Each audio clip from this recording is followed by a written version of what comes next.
It began on a day that looked like any other.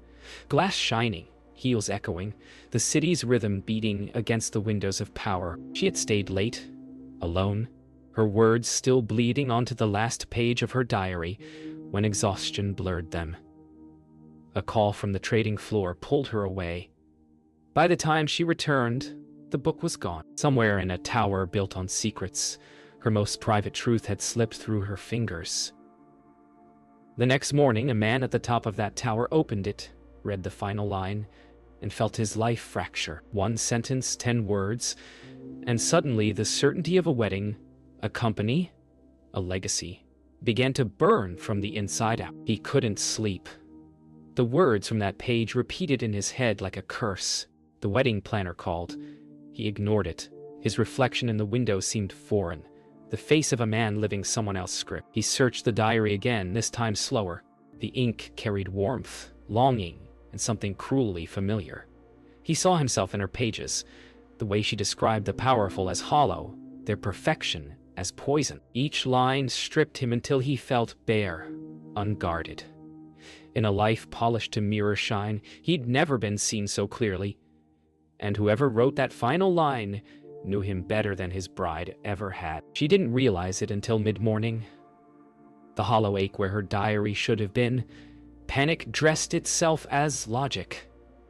She checked her drawers, her bag, retraced her steps. The air around her seemed tighter, each click of heels sharper, each elevator chime a warning. She smiled for colleagues, typed reports, made herself invisible again. But beneath the surface her pulse raced. That book held her secrets, her confessions, the truth about nights spent staring into nothing. If anyone read it, they'd know too much, especially about him. By evening, he'd made his choice. The gala was tonight, the one meant to celebrate his engagement. Cameras waited, champagne chilled, the city prepared to adore him. But inside the penthouse, the air was still. He read the last line again, tasting the truth it implied. If he only knew who destroyed him, he'd thank her. Something about it sounded less like accusation and more like fate. He picked up the phone, dialed his fiancée's number, and spoke only once. She asked why. He said, because it was never real. Then he hung up, the silence roaring louder than the skyline below. She stayed late again, though the office had emptied long ago. Something inside her told her the night was changing shape, that unseen eyes had already touched her private world. Outside, the rain began. Slow at first, then insistent, tapping against the glass as though trying to warn her. Her reflection looked older tonight. When her phone lit up with a company-wide alert, CEO cancels engagement, her breath caught. She didn't know why, but the headline felt personal. And somewhere high above, a man stared at a single sentence that neither of them could unwrite. The morning after was louder than thunder. Screens flashed with headlines. Whispers rippled through corridors lined with power suits. A CEO calling off a society, wedding hours before vows. The city fed on it, like hunger. She read the news at her desk, pretending it meant nothing, but her pulse betrayed her. Somewhere across the building, the man everyone feared and admired was silent. Meetings canceled, calls unanswered. Only his office light glowed, a beacon and a warning. For the first time, their worlds felt dangerously close, connected by a secret sentence only one of them knew existed. He sat in the silence of his office, untouched coffee cooling beside the diary. He hadn't spoken to anyone since last night. The message from Celeste still blinked unanswered on his phone. Why? He stared out over the city, wondering how 10 words could undo 10 years of ambition. He should have felt guilt. Instead, he felt relief, raw and terrified. The truth inside that diary was a mirror he couldn't look away from. Somewhere down below, he imagined the author of those words moving quietly among his employees, unknowingly holding the power to dismantle him. Celeste's world shattered in silk and champagne. She had grown up rehearsing control. Poise was armor. But betrayal is louder than grace. The tabloids called it a change of heart. Yet, she knew better. She replayed every glance, every pause in his voice, searching for the moment she'd lost him. There was no other woman, she told herself. There had to be something else, and when her assistant mentioned a misplaced diary found in his office, her eyes sharpened. Love had ended, but obsession had only begun. Down on the analyst floor, her colleagues whispered around her like wind through threads. The story of the cancelled wedding had taken on mythic proportions. Betrayal. Secret lover. Corporate coup. She kept her head down, fingers frozen over the keyboard. Then an assistant from the top floor arrived, saying softly, "Mr. Cross wants to see you." The words seemed harmless, yet her world shifted. She stood, heart hammering, realizing he had never even spoken to her before. And somewhere inside her, fear tangled with a strange thrill, as though the pages of her diary had just come to life. She entered his office as though stepping into another world, quieter, colder, almost sacred in its order. He didn't look up right away.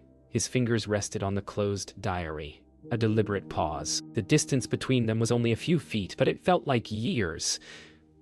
When he finally raised his eyes, she saw recognition. Not of face, but of something deeper, like he'd already met her through her words. The air between them pulsed with unspoken danger. Neither knew it yet, but the line that had ended his engagement was about to begin something far more ruinous. The silence between them was fragile, filled with questions neither dared to ask. He slid the diary across the desk, and for a moment she couldn't breathe. His voice, calm but edged, asked if it belonged to her. She nodded before she could think. In his eyes, she saw curiosity shadowed by something else. Recognition, maybe guilt. He said the words in it felt familiar, almost personal. She lied, claiming it was fiction, something she wrote for herself. He smiled faintly, but his gaze lingered as though he'd already seen through her. Outside, thunder rolled across the skyline, the sound of old ghosts stirring awake. That night, she walked home through rain-slick streets, the city's neon bleeding into puddles. Every word she'd spoken replayed in her head, every lie tightening its noose. Why had he looked at her that way? Not as an employee, but as someone who'd touched something sacred. She thought of her father's ruined career, the scandal that had destroyed their family when she was a child. The name on every headline back then had been Cross. Her diary had never meant to accuse, but maybe it had found its way home to the man it was written about all along. Nathaniel didn't sleep again. He searched his father's archives that night, old press releases, letters, financial records. The word Moreau appeared once, in a file dated 2 decades ago, tied to a small ethics scandal buried under corporate language. A man named Claude Moreau, terminated, blacklisted, forgot. The realization struck hard and quiet. He looked again at the diary, at the pain in those sentences. What if this wasn't random? What if fate had disguised itself as an accident? He poured a drink, stared at the skyline, and understood that truth had finally come to collect its debt. The next morning, she found a note on her desk, a meeting request from him. The subject line read only, "About your father." Her stomach twisted. She hadn't spoken his name aloud in years. In the conference room, the air was sharp with quiet. He asked questions gently, almost apologetically, as though searching for forgiveness. She told him her father had been accused of falsifying reports under Cross-Equity's audit and had died before clearing his name. The company had erased him. His silence afterward said more than words, the kind of silence that comes when truth hits too close to blood. That evening, Celeste arrived unannounced. The guards let her through. Her name still carried power. She found him alone, staring at the diary again. He didn't notice her at first, not until she asked, "Was it her?" He didn't answer. She saw the truth anyway, the same way she'd always sensed the distance between them. On his desk, her reflection appeared beside Layala's handwriting. 2 women connected by one man's unraveling heart. Celeste's lips trembled, not from heartbreak, but from fury. "Then you deserve her words," she whispered and walked away, heels echoing like judgment in the marble hall. The next morning brought no peace. He asked her to his office again, but this time, the formality was gone. They stood instead of sitting, two storms facing each other. He said he'd found her father's name in old company records, and that the truth had been buried to protect Cross Equity's image. She didn't move, didn't blink. He promised he hadn't known. Her voice, when it came, was low and steady, but you benefited from it. The silence that followed was the first honest moment between them. In that pause, something dangerous flickered. Not anger, not forgiveness, but recognition. He sent everyone home early that day, leaving the building eerily quiet. He found her still working late, typing numbers that no longer mattered. "Walk with me," he said. She hesitated, then followed. In the empty elevator, the air seemed alive. He spoke softly, confessing what he'd uncovered. How his father had authorized the cover-up. How guilt had built the empire he now ran. She listened, jaw clenched, her reflection trembling in the mirrored walls. When the doors opened to the rooftop, rain began again, as though the city itself couldn't bear the silence between them. Celeste's anger grew with every rumor she heard, that he was seen leaving the office late with a woman from accounting, that his fiancée had been replaced by something softer, younger, more dangerous. She summoned Adrian, the man who'd once sworn loyalty to Nathaniel. With a single conversation and a glass of bourbon, she learned what she needed. That the girl's last name was Moreau. "Find out everything about her," she ordered. The game had changed. What had begun as heartbreak was now strategy. Love, in their world, was only another form of leverage. Back on the rooftop, they stood beneath the storm. He asked her what she wanted from him. She said she wanted her father's name cleared. He nodded once, saying he would do it, even if it meant dismantling part of the empire his family built. But when she turned to leave, his hand brushed hers. It wasn't planned, not conscious, just a spark of something human amid ruin.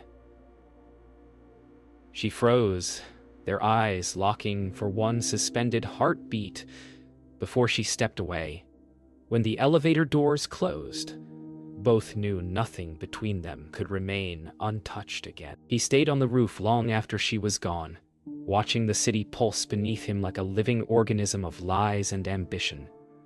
For the first time, he saw it clearly, not as conquest, but consequence. Below, in her apartment, she opened her laptop to an anonymous email. The subject line read, "You should know who you're trusting." Attached was a photograph. Her father's termination letter, signed by Nathaniel's father and by Nathaniel himself as junior counsel 20 years ago. The truth she thought she wanted had just torn open something deeper. Redemption, it seemed, had a price. The email sat open all night. She couldn't move, couldn't breathe. The signature, his. 20 years younger, but unmistakable. Betrayal flooded through her, cold and clean.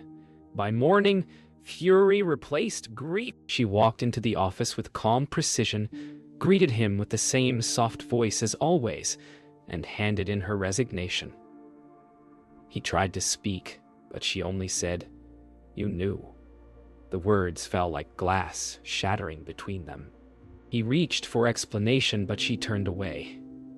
In her eyes, he saw something beyond anger.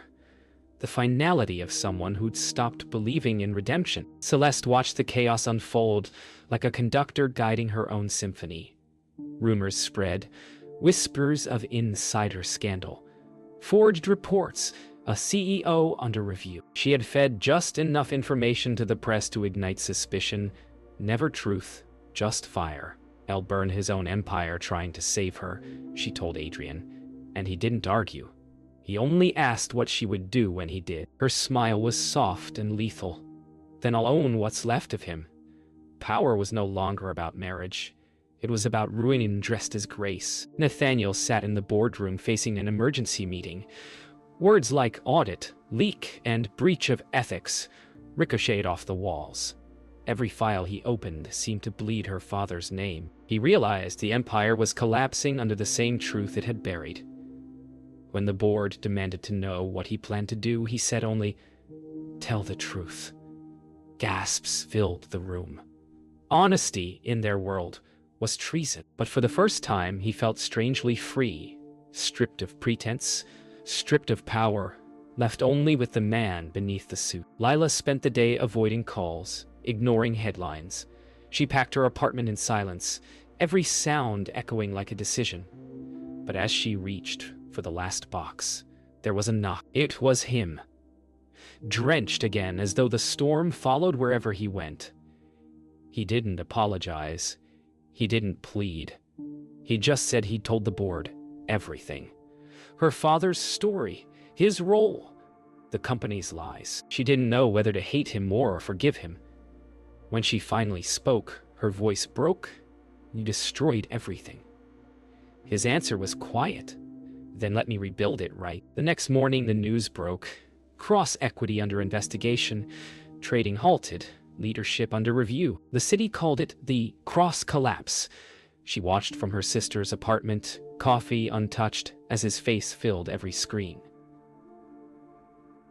He had done it. Destroyed his own empire for the truth. Elise asked softly if she loved him. Lila didn't answer. Love was too small a word for what existed between confession and ruin. Out the window, the skyline shimmered through morning haze, a city reborn from the wreckage of pride. Somewhere, deep inside, forgiveness began to breathe. For weeks, she avoided him. The company's collapse consumed the headlines, but behind it all, there was silence. The kind that follows a funeral. Had resigned, vanished from the news after his public statement. Yet one morning, a letter arrived at her apartment. His handwriting was deliberate, unguarded. Inside, only a single page.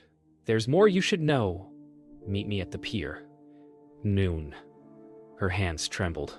She told herself not to go. But as the clock struck 12, her heart betrayed her resolve. Some truths, she realized, are not written. They're lived. He was already there when she arrived. No suit this time, no armor, just a man waiting by the water.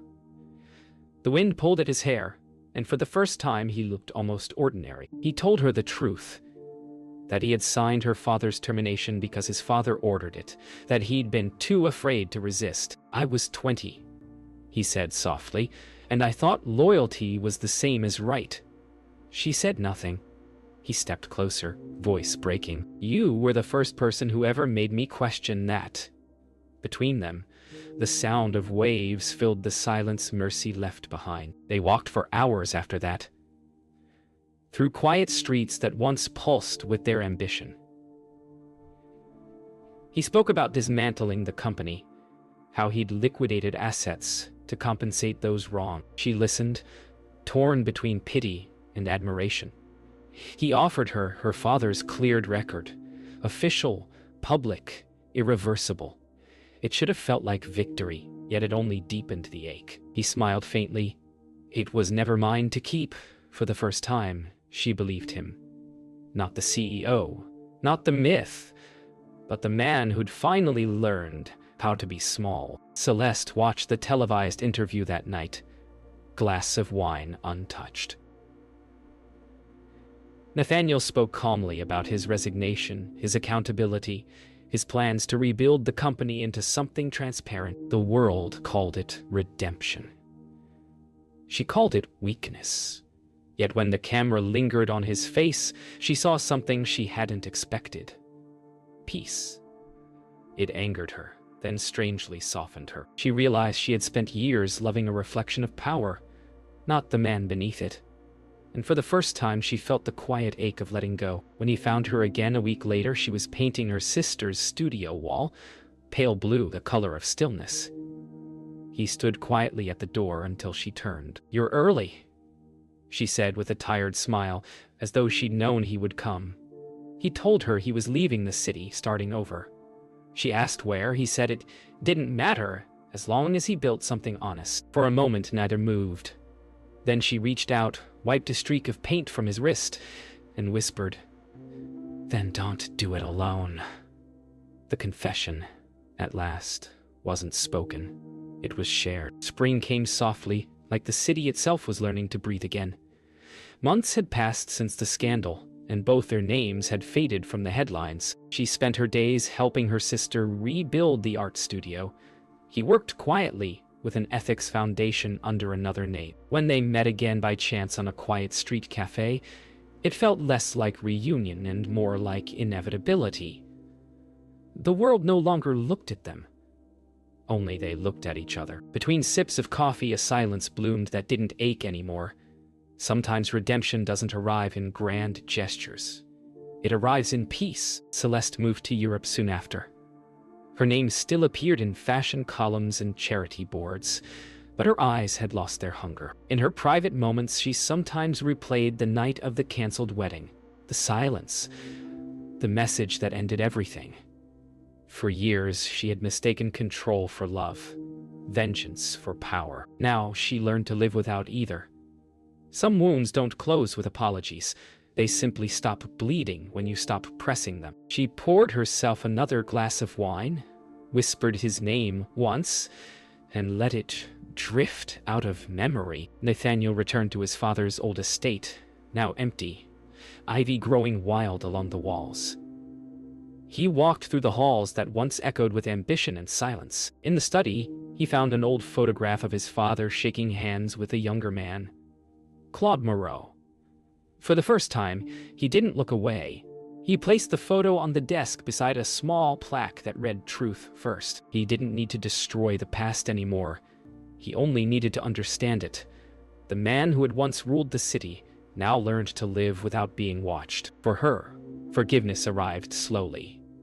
Not as a decision, but as something that grew inside her, until it filled the silence her anger had left behind. One morning, she received a package without a return address. Inside was her diary, restored, its worn pages carefully rebound, the final line underlined in his handwriting. If he only knew who destroyed him, he thanked her. She smiled through tears. That line no longer felt like vengeance, but prophecy. Destruction had been necessary for both to be reborn. Months later, she stood with him again, this time by the sea. The world was smaller now, quieter, their names forgotten by those who once worshipped them. He asked if she'd ever write again. She said she already had. When he asked what about, she smiled and whispered, "You." The wind carried her voice, and for once he didn't try to control the ending. They stood together as the tide rose, the ocean erasing the footprints behind them. Somewhere between guilt and grace, they had found their way home.